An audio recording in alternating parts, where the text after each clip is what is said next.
Today at Hellow Media, we have a couple of very special guests. Firstly, Peter Reggie Bowman, one of the founding members of Southern Sons. And our second is Nate Hill, an internationally published artist who has worked with Korn and Tool.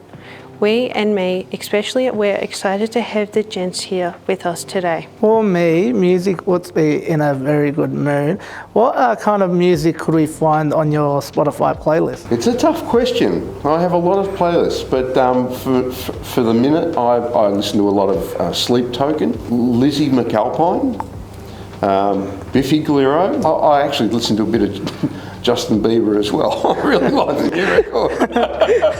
Okay, and I was just wondering, where did the the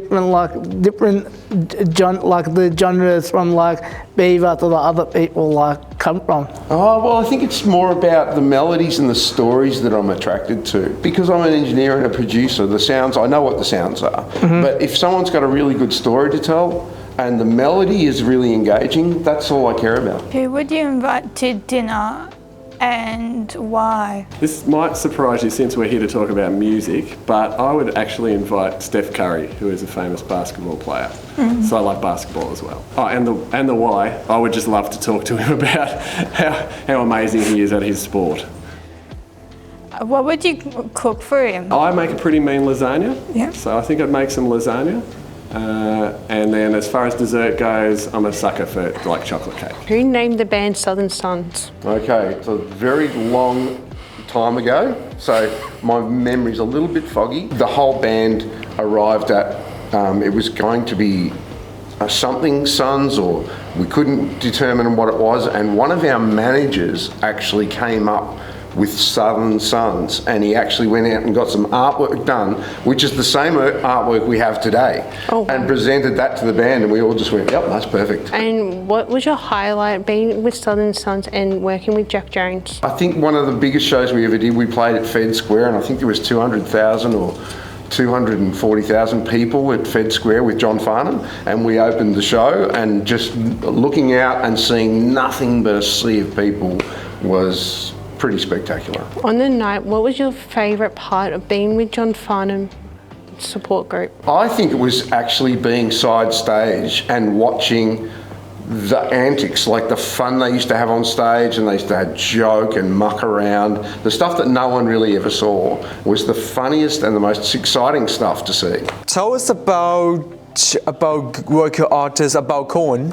I was very fortunate to be able to make some tour posters for Korn. So I think I've made about 4 now, different artworks that have been turned into posters for when they tour different countries. I also had an artwork piece of mine used as a backdrop when they played live as well. How did you come up with the song names? It's kind of strange, because what happens is when I'm writing the song with Nate, and we write the music first, and then what happens is I start to get ideas for the melodies, and somehow the names just drop into my head. And then all of a sudden, when I get a couple of words together, they start to make sense and they start to mean something. And that usually is what determines what the song's about.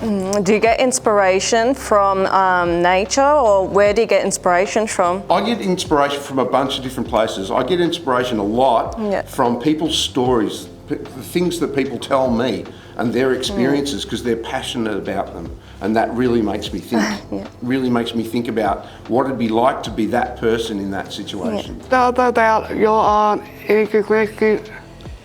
about 80. So I play the drums, which is a lot of fun because it means I get to hit things. Why do you like to play one? It gets a lot of energy out. It's a very physical instrument, so I get to use the sticks and be a lot of movement as I play the drums. I really enjoy that. Where did Reggie come from? Okay, so my nickname is Reggie. My born name was Peter, but when I was in a band back in the late 80s, there was 2 Peters in the band, and it was very confusing. So it's just easy to identify them. So yeah, we needed to identify who was who. So there was a movie out at the time called Monty Python's Life of Brian, and in that movie was a guy called Reggie, who was the head of the PFJ, the People's Front of Judea. And he was the only guy walking around in Roman times with a briefcase back in the old days. So, and I used to have a briefcase that I carried the contracts and things around in. So I got the name Reggie. So, what's the story how you two met?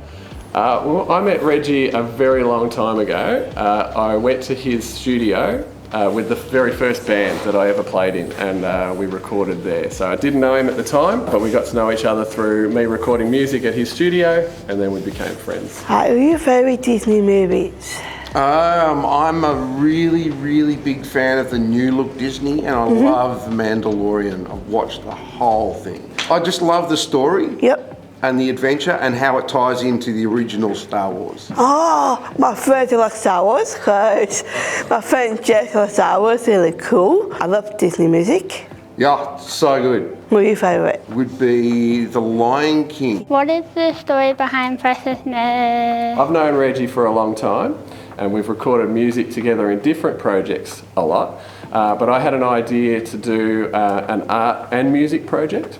And so I approached Reggie about that, and he jumped on board, was happy to work with me. So we started writing songs. We didn't really know what was going to happen with it, but we found that the songs were coming out really nicely. The artwork was a lot of fun to make, and so we decided to make it into a band and keep going from there. How does the artwork get made? Reggie made a speaker box that has a top on it that we lay canvases on. Then we pour paint onto the canvas, and then we play the songs through the speaker, and the paint dances on the canvas. And that's how we make the artwork for our songs. Did you have fun doing that? It was so much fun. What was Southern Sun's biggest hit? To be honest, I really don't know, but the biggest thing I remember is the first song we ever heard on the radio was Heart and Danger. And that was, I think that got to like top 5 or on the chart. So I think that was our biggest song. It was the biggest song for me. What are your favourite Disney movies? My favourite Disney movie is the current Disney Star Wars series. Yeah, that's cool. What are your favourite Disney music? Favourite Disney music? That's a really tough question. Yes. I think I'm going to have to copy my friend Reggie and say the music from The Lion King. How long did you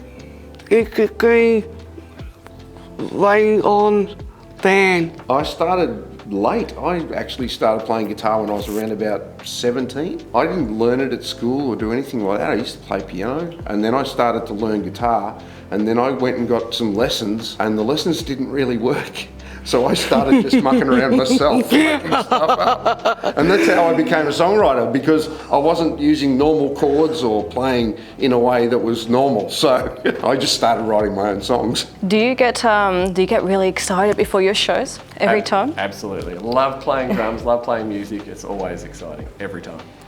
And what is your advice to people who want to start doing a band or something? My advice with anything creative like that is to absolutely just have a go. Jump in and have a go. Find people that like the same things as you and just have a go at it. Do you like heavy metal, and if, which is your band? Okay, I do like heavy metal a lot, and as a young man, I listened to nothing but heavy metal. Listen to Van Halen, Thin Lizzy, all that sort of stuff. But nowadays, I like my heavy metal in the form of Sleep Token. Tell us about your photography and what inspired you to be a photographer. I absolutely love photography, and I've been doing it since I was in school, really. I started learning when digital photography wasn't a thing, so I had film photography. I had to produce my own film, which was great. And I've always just loved capturing moments. So that's what photography is for me. So being able to take a moment in time, a beautiful landscape or family or friends or whatever, and be able to capture that moment. So that's what's special about it for me. What was the challenging photo you have ever done, and why was it challenging for? We were taking photos of the aurora, which is the amazing lights that you see in the sky. And it's quite challenging taking photos of that because you're shooting at night time and you're trying to get a good representation of what you're seeing. It's not an easy thing, but I was happy to say that I managed to do it. Is there a specific time you have to catch the aurora, or can you go out any time? In Iceland, it's very much dependent on the weather and the conditions. It has to be a clear sky. I do think that there are times of year where you can see it better than others, but I think most of the year round there are times where you can see the aurora in the Northern Hemisphere. What era do you prefer, 80s or 90s music? I have a real affinity for 80s Aussie music, but I love 90s American music. So like your grunge kind of thing. I like Soundgarden. Nirvana? Nirvana, nailed it. And in the 80s I loved Australian, like Midnight Oil, In Excess, Aussie Crawl, all the guys that we love to play with. Now with the 90s, and did you ever get on to Silverchair? I actually went on tour with Silverchair, but I was doing sound for another band. What's your favourite country that you performed in? I have actually only ever performed in Australia. I've never performed somewhere else, but I will say that the favourite country I've been to outside of Australia is Iceland. What was so special about Iceland? That's a great question.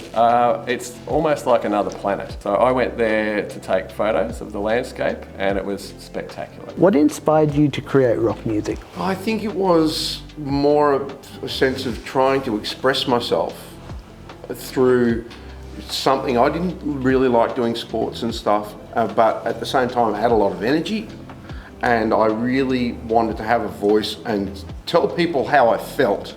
And sometimes as a shy person, when I was younger, it was easier to package it up with music so that I could actually get my feelings out through music and not bottle it all up all the time. And it just means that you just have this free-flowing conversation with yourself as well. When you create music, you're actually doing that work on yourself, wondering about what you're thinking and working through that. And it's been a real gift for me. Now, I believe that your number one fan is also in our program. Yes. A good friend of mine by the name of Ash. That would be correct. Yes. Hi everyone, I'm a big Southern Sands fan, of course. Sorry Jack, don't love you anymore. That was funny. How did you and Ash meet? It was just at shows. I'd noticed that Ash was just always there. It was part of the furniture. Yeah. And then she contacted me through social media as well, and we've kept in touch, and that's allowed us to come here and talk to you fine people. What inspired you to drum with paint? When we started this project, it was the idea was to combine art and music. And so we had that idea that we would use the music that we create to basically create paintings. And so as we were doing that and creating these artworks that matched our music, we thought, well, we've got to do music videos as well. So we started throwing paint at each other, literally. Thank you to you both, Reggie and Nate, for your time today. We really appreciate you coming in.